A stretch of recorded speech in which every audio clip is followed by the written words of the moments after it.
En este vídeo sobre la selección del reactor vamos a estudiar tres variables fundamentales como son la concentración, la temperatura y la presión. Por estudio de concentración no nos referimos a si la concentración es alta o baja, sino a cuál de los reactivos debe utilizarse en exceso o si vamos a utilizar inertes. En el caso de reacciones sencillas podemos elegir el reactivo en exceso atendiendo al orden de reacción que tiene cada uno de ellos. Sin embargo, el motivo por el que normalmente se elige el reactivo en exceso es para asegurar la conversión completa o mayoritaria del otro en el caso de que éste sea un reactivo peligroso, difícil de separar, etc. Cuando las reacciones son reversibles tenemos que tener también en cuenta la influencia que el exceso de un reactivo tiene sobre el equilibrio. Uno de los motivos para utilizar un reactivo en exceso es simplemente modificar la alimentación de reacción para desplazar el equilibrio. Si yo aumento la concentración de F1 en este equilibrio, pues lo que hago es desplazarlo hacia la derecha y agotar el reactivo F2. Por lo que respecta a la adición de inertes, vamos a considerar dos ejemplos. Hay que tener en cuenta que la adición de un inerte disminuye la concentración y por lo tanto la velocidad de reacción. Esto por lo general es un efecto indeseable, salvo en el caso particular de que la reacción sea muy rápida y muy exotérmica. En este ejemplo que aquí se nos presenta, la adición de un inerte lo que provoca es una disminución de la concentración de todo el resto de componentes. De acuerdo con el principio de Le Chatelier, el sistema evoluciona tratando de incrementar la concentración y para ello desplaza el equilibrio hacia la izquierda, en este caso llevando a una menor producción de producto y por lo tanto reduciendo la conversión. En esta otra reacción, donde el número de moles de productos es mayor que el de reactivos, el efecto es el contrario.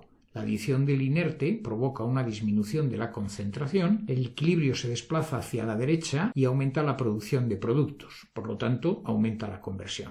Como ya digo, este aumento de la conversión viene parejo con una disminución en las cinéticas que habrá que tener en cuenta. Otro motivo fundamental a tener en cuenta es la retirada selectiva de uno de los productos para desplazar el equilibrio hacia la derecha, como es el caso de la absorción selectiva de SO3 para desplazar el equilibrio en la producción de sulfúrico.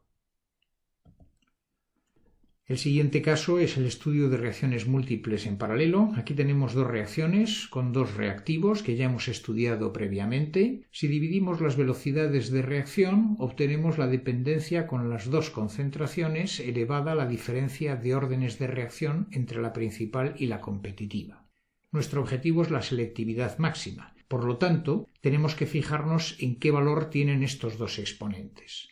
Si el exponente obtenido por diferencia de la 1 y la 2 del reactivo 1 es mayor que del reactivo 2, quiere decir que aumentando la concentración de F1 aumentaremos la selectividad y eso justificará el uso del reactivo 1 en exceso. Por el contrario, si el exponente mayor es el del segundo reactivo, será ese el que tengamos que emplear en exceso. En el ejemplo del benceno, nos podemos fijar que en la reacción principal la dependencia con la concentración de la cinética de reacción es orden 1 para el tolueno y orden 1 medio para el hidrógeno. Por lo tanto, un exceso de tolueno provocará un aumento en las cinéticas de reacción.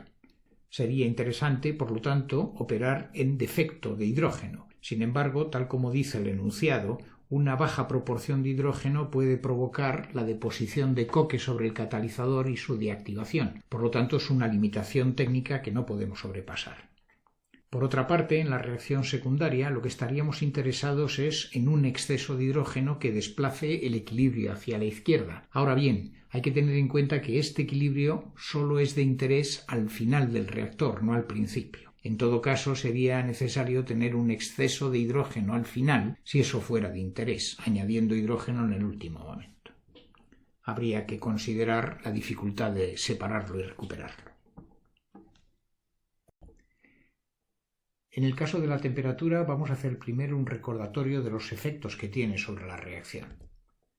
En primer lugar, afecta a las cinéticas de reacción. Un aumento de la temperatura implica siempre un aumento de la velocidad de reacción y por lo tanto una mayor conversión.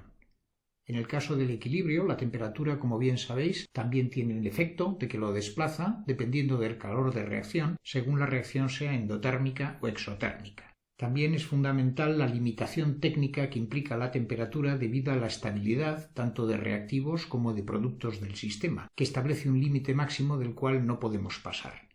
exactamente lo mismo cuando el problema de estabilidad es en el catalizador o en los materiales de construcción del reactor. Finalmente, tener en cuenta las consideraciones asociadas a la seguridad del proceso, ya que una mayor temperatura de operación implica un mayor riesgo asociado al proceso. En reacciones simples y reversibles, el objetivo es la conversión y por lo tanto nos interesa una cinética elevada, una constante cinética elevada, y esto se traduce en una temperatura de operación máxima, sujeta por supuesto a las limitaciones que hemos expuesto anteriormente. Para reacciones reversibles hemos de considerar también el calor de reacción. Si la reacción es endotérmica, un aumento de la temperatura, aparte de provocar un aumento de la cinética, provoca también que el equilibrio se desplace hacia la derecha, tratando de absorber ese aumento de temperatura. De esta forma aumentamos tanto la cinética como el equilibrio y esto conlleva una mayor conversión en el sistema. Optaremos entonces por la temperatura máxima con las mismas consideraciones que antes.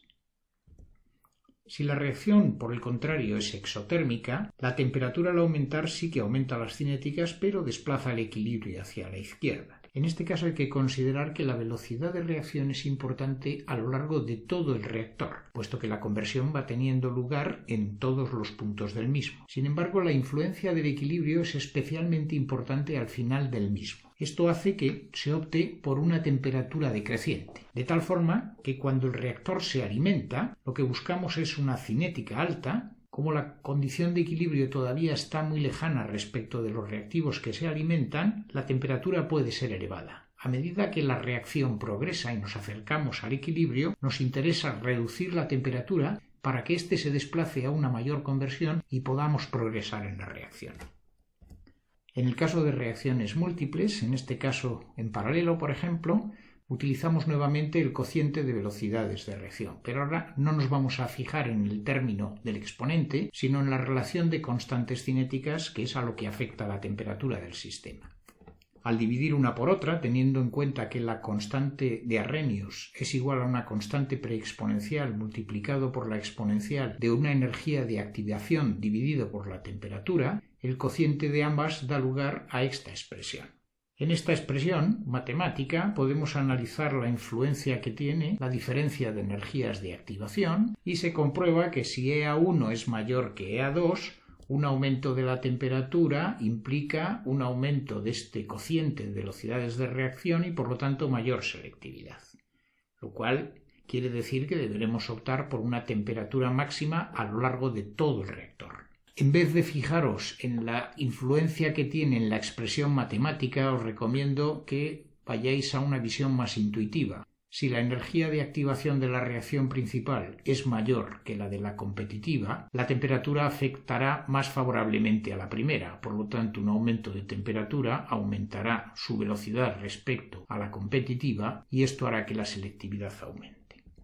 Por el contrario, si la que tiene una mayor energía de activación es la reacción secundaria, la temperatura, al aumentar, disminuirá la selectividad.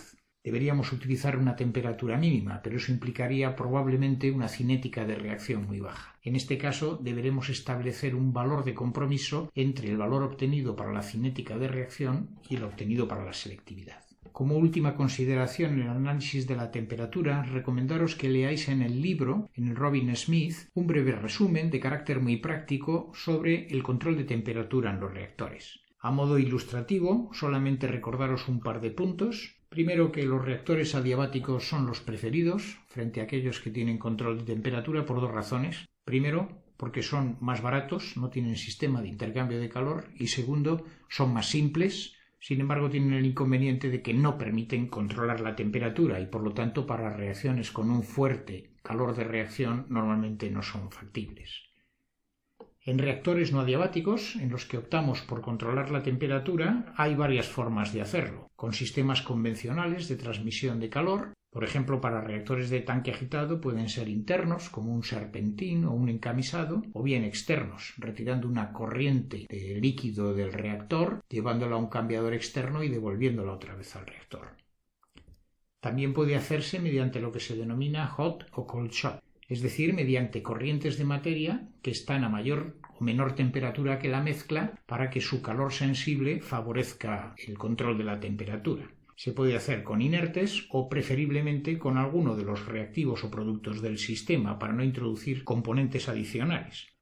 La adición de inertes o de reactivos en exceso también tiene un efecto de aumentar el mC∗P del sistema. Tanto el inerte como el reactivo en exceso no intervienen en la reacción, sin embargo son capaces de absorber el calor o ceder el calor que se libera en la reacción, reduciendo el efecto que tiene sobre la temperatura. En el ejemplo de la producción de benceno, la primera reacción, que es la principal, es una reacción controlada por la cinética. Nos interesa, por tanto, temperatura máxima. A mayor temperatura, mayor velocidad de reacción y conversión. Sin embargo, es una reacción fuertemente exotérmica, lo cual implica que, aunque optemos por llevar a cabo la reacción a lo largo de todo el reactor a temperatura máxima, tendremos que tener en cuenta un sistema de intercambio de calor para que no se descontrole la temperatura. La segunda reacción es una reacción de equilibrio, indeseable porque es competitiva, y es una reacción endotérmica. Esto quiere decir que a temperatura elevada se verá desplazada hacia la derecha, reduciendo la formación de producto y aumentando la de subproducto. En este caso nos interesará que la temperatura no sea máxima, sino mínima. Como siempre, la influencia de las reacciones de equilibrio no es en la totalidad del reactor, sino fundamentalmente en la etapa final del reactor. Esto se traduciría en que nos interesa una temperatura máxima en la mayor parte del reactor, pero que en la zona final podría ser de interés reducir la temperatura para desplazar este equilibrio hacia la izquierda. Vamos a considerar ahora el efecto de la presión en el diseño del reactor. En primer lugar, los factores a tener en cuenta en relación con la presión. Si la fase es líquida, la presión no tiene ningún efecto, salvo que estemos en el entorno del punto crítico, y por lo tanto lo único que tendremos que tener en cuenta es que sea lo suficientemente elevada como para que el contenido del reactor permanezca en fase líquida. Trabajar a una presión superior a la presión de vapor de la mezcla. Si la reacción transcurre en fase vapor, entonces afecta a varios términos. Afecta a las cinéticas. Un aumento de la presión conduce a una mayor concentración de los reactivos y por lo tanto un aumento de la velocidad de reacción. Esto se traduce en que el volumen del reactor necesario para una conversión dada será más pequeño, lo cual siempre resulta conveniente. También afecta a la densidad. El aumento de la presión aumenta la densidad de la mezcla y nuevamente tiene un efecto beneficioso sobre el volumen del reactor que se añade al que hemos visto anteriormente. Finalmente, por lo que respecta al equilibrio, depende de si el número de moles en la reacción aumenta o disminuye. Si consideramos reacciones irreversibles, nuestro objetivo es que el volumen del reactor sea mínimo y por lo tanto trabajaremos a la presión máxima. Si por el contrario tenemos una reacción reversible, hemos de considerar los dos casos. Si el número de moles totales disminuye al transcurrir la reacción, entonces el aumento de presión provocará que el equilibrio se desplace hacia la derecha. También el aumento de presión aumentará las cinéticas, por lo tanto, mayor velocidad de reacción, mayor conversión, todo es favorable, trabajaremos a la presión máxima, teniendo en cuenta las limitaciones técnicas y, en última instancia, el balance económico del proceso. Si el número de moles aumenta al transcurrir la reacción, como es este caso, un aumento de presión significará nuevamente un aumento de las cinéticas, pero en este caso el equilibrio se desplazará hacia la izquierda, lo que se traduce en una menor conversión. En este caso nos interesarán presiones decrecientes. Ya sabemos que el equilibrio es importante sobre todo al final del reactor. Inicialmente, como estamos lejos del equilibrio, la presión elegida debe ser alta para que la cinética de reacción sea elevada. A medida que nos vamos acercando al equilibrio, para distanciarnos del mismo, reduciremos la presión, desplazando el equilibrio hacia la derecha. Solamente recordaros que lo que importa no es la presión total, sino la presión parcial. Podemos o bien disminuir la presión del sistema o bien añadir un inerte para que, aunque la presión total no disminuya, la presión parcial sí que lo haga. De vuelta al ejemplo de producción de benceno, atendiendo a la reacción principal, es una reacción irreversible, es la reacción principal y nos interesa que transcurra a la máxima velocidad, por lo tanto, presión máxima.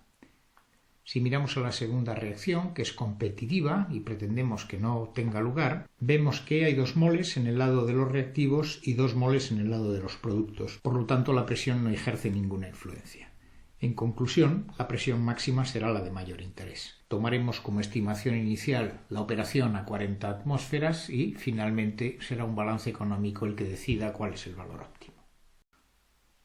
Una última consideración en lo que respecta a la fase en la que transcurre la reacción. En algunos casos no es posible elegir la fase en la que tiene lugar la reacción, sin embargo, en algunos casos sí que lo es. En general, la preferencia es que la reacción transcurra en fase líquida. Los motivos son análogos a los que hemos visto antes en el caso de la presión. Los líquidos tienen una concentración mucho más elevada que los gases, del orden de 3 órdenes de magnitud, por lo tanto las cinéticas de reacción son mucho más rápidas.